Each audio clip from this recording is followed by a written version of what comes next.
I've played 3 hours of Assassin's Creed Valhalla and it looks like a great Viking simulator to me. It lets you do all the classic Viking activities.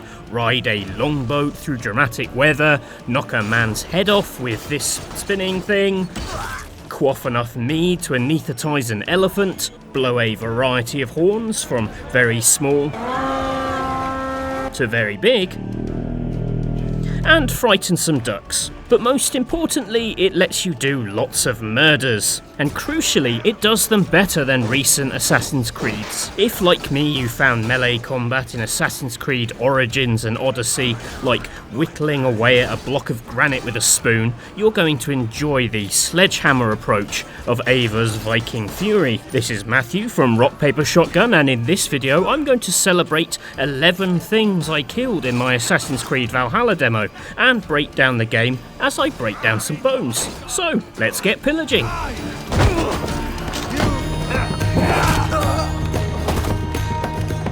Murdering basic meat sacks in Valhalla is very easy and very pleasurable. It's largely about forcing weaklings to the ground for instant kills. You know, doing your best Mario Goombas stomp impression, or feeding them their own shield like a really nasty pizza. Stunning enemies is about whittling down this defense bar, which can be done with heavy attacks or just by hitting from behind to shove them into the mud, which is a nice touch. You can also summon Eivor's Battle Raven Sinin to stun them with fear, which you'll know is very accurate if a seagull has ever tried to steal your chips. This punchy physicality is really felt in the weapons too. When you start chopping someone with an axe, it picks up speed like a woodcutter getting into the groove.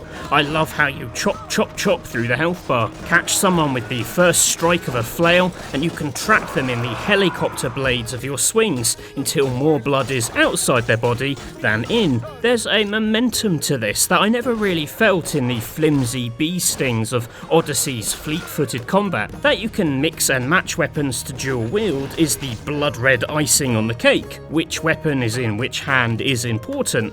Eivor's right hand can do heavy attacks, so it's useful to unlock the skill tree node to swap hands mid-fight. Much later in the demo, I murdered one of Valhalla's legendary animals, Black Shuck.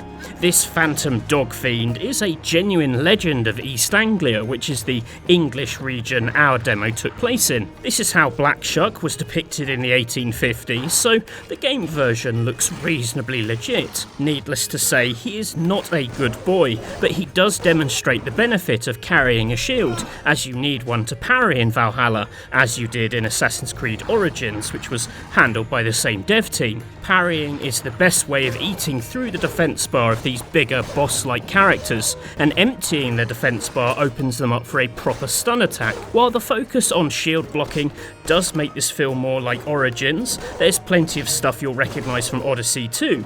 Late in the demo I unlocked the Brush with Death power on the skill tree, which triggers slow motion with a carefully timed dodge, a move that came fitted as standard in Odyssey. It's very handy for dodging electric witches, apparently. The biggest lift from Odyssey are the 8 abilities you trigger with Adrenaline, 4 for melee and 4 for ranged. Adrenaline is earned by eating certain mushrooms from the floor or chopping off heads. I know which I'm more comfortable with. I f***ing hate mushrooms. There weren't many powers in this demo, though this is made up for by the big pun energy of calling this aerial attack the Dive of the Valkyries, which I have a lot of time for. One power I came to love is the Axe Throw, which sees Eivor automatically lob throwing axes at 3 nearby enemies. It kind of reminds me of Sam Fisher popping multiple heads with Mark and Execute in Splinter Cell Conviction, only without the marking bit. These axes are often enough to stun multiple guards, setting up for more of those delightful stomps and executions. But the star of the show is this.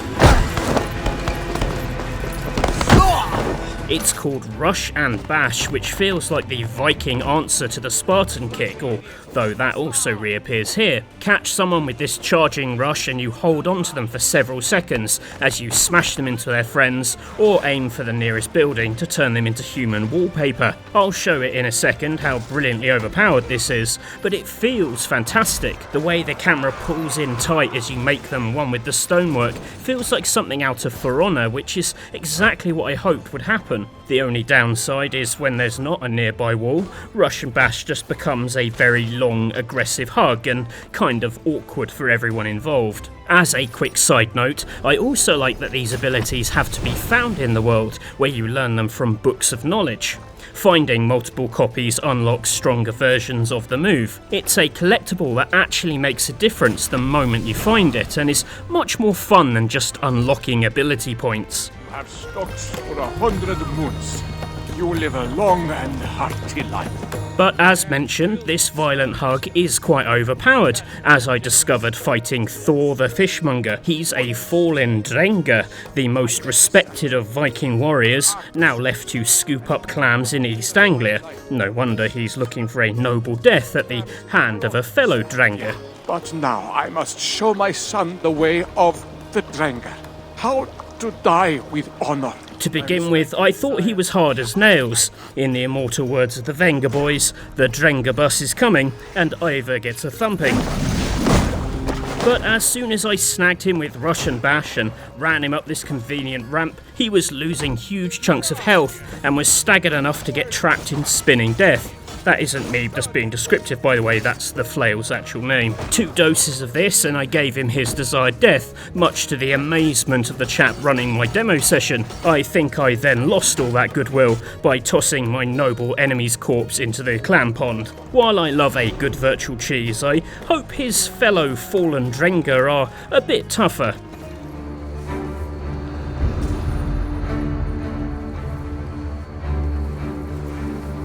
Not all murders are done with these noisy hugs. Despite much of my 3 hours focusing on chaotic raiding parties, a tiny sliver of Assassin's Creed's stealth DNA remains, as you come across small camps that you'll be familiar with if you've played Odyssey or Origins. Interestingly, Eivor has regained traditional eagle vision. Here it's called Odin's sight, but it feels like the older games as it pings nearby enemies. Very happy to have it back, as I find the process of marking enemies as a bird incredibly tedious, although you can still do that here too. Sneaking is pretty standard, as you take out guards by slashing their Achilles tendons and spilling Ribena everywhere, and that age-old Creed trick of sitting behind cover and whistling for attention still works every single time. The one major tweak to all this is how you assassinate stronger enemies. If a guard has a higher power level than Eivor, you have this little diamond marker, and you need to unlock the advanced assassination skill to take them down in one move. This involves a little timing game where you knife them just as the marker hits the sweet spot. Think of it as what if Guitar Hero was about stabbing.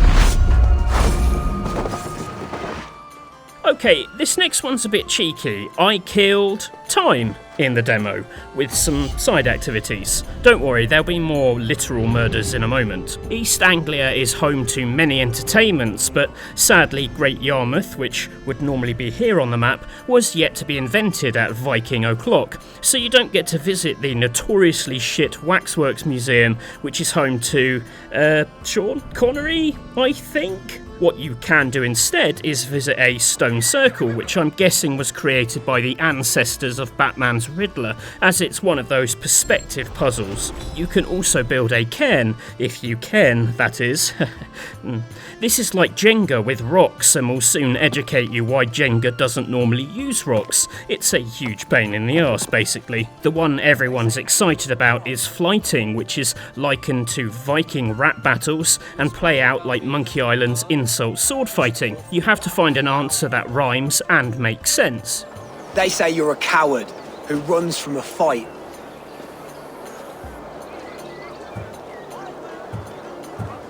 And they are sorely mistaken. I'm known for my might. This tutorial battle is a pushover, but I'm told that in the full game you will have to investigate your rivals before throwing down, to learn what will humiliate them the most, which sounds cool. I'm working on some lines already, but what about this? Your beard is disgusting, it belongs in a bin. Here, let me shave it, with an axe through your chin. I mean, that's not bad. Generally, exploration feels a bit less guided than in Odyssey. Instead of hundreds of bespoke icons, most activities are represented on the map as blue or gold dots. Gold signifies something you can collect, be it knowledge books or a rare upgrade material, while blue dots are side missions. The game calls them mysteries, like the Drengr fight or world events, which are micro side missions, not unlike the random events in GTA or Red Dead.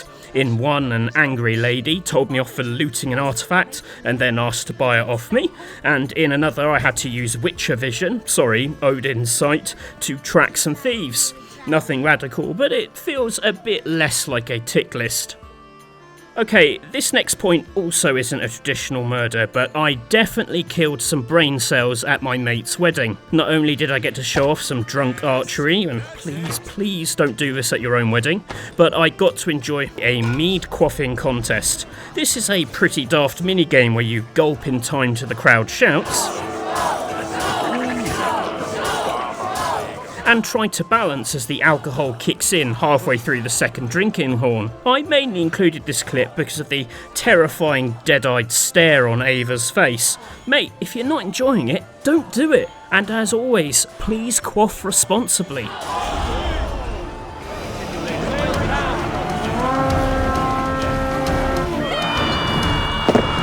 Another vital part of the Viking experience is pillaging, which you can do in river raids. Raids basically begin the Great British tradition of packing your family in the car, driving to a rural spot, and wrecking it with your noisy kids. Admittedly, here you're using a longboat instead of a Renault Grand Scenic, and instead of leaving crisp packets, you're littering it with bodies, but the principle's the same. It's a pretty basic kill everyone in sight mission, but they're livened up by the presence of your Viking pals, teaming up to barge down doors or heave open massive treasure chests. Makes you feel like part of a bigger gang, rather than the lone wolf mercenary of Odyssey. I'm curious if these raids can be done more stealthily, as much of what I did in my Valhalla demo does favour the loud and crunchy approach. And while I was raiding this village, I also killed a chicken, who was then avenged by his raging brother. Valhalla is basically Zelda with beards, and yes, you can quote that on the box.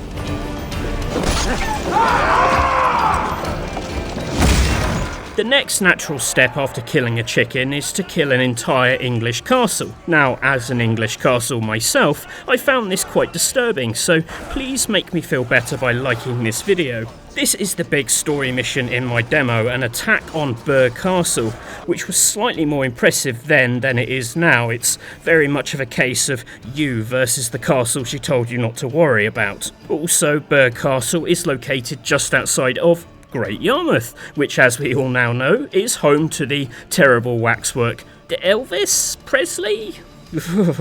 It begins with a sea approach, riding a floating bomb to nuke a hole in the side. Thankfully, once you're in, it becomes a bit more involved. The aim is to barge through gates with a battering ram, killing off enough swordsmen and archers to open a window of opportunity to seize the siege weapon and push through to the next area. It's the kind of all-out action set piece the series hasn't really attempted before, and I know Odyssey had conquest battles, but that was just a Barney in a field. This is proper stuff, sniping bags of rocks onto archers' heads, igniting oil to set archers on fire, dropping heavy logs on archers. I'm beginning to think that archer is an unwise career choice. This attack is a good showcase of that sense of combat momentum I mentioned at the beginning of the video. This longer fight also puts the new health system to the test. Eivor has to eat food from the battlefield to regain health, food which is stored as rations if you grab it with a full health bar. It adds slightly more pressure to proceedings than a simple regenerating health bar,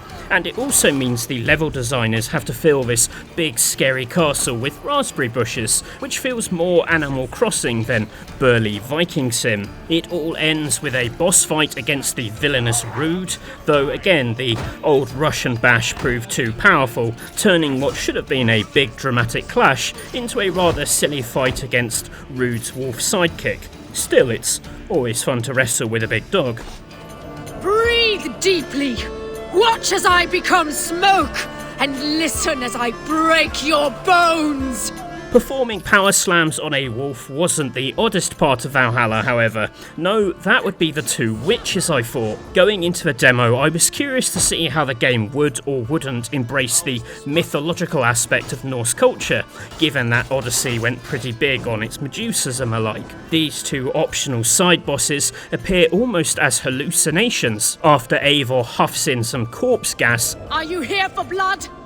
Like all of those wretched others? They're very familiar if you've played the more high-level content in Odyssey, lots of unblockable attacks and big area of effect elemental moves to deal with. Regan is the fiery one, while Cordelia is more about giant pools of electricity and lightning strikes that give our burly friend a proper workout. Annoyingly, they teleport around and fight in big empty arenas, so I actually struggled to get my bash and rush tactics to work for me. Had to do it the old-fashioned way instead, e.g. with my very last fraction of health and no rations to save me. Temperate spirit, leave this place! I loved my father.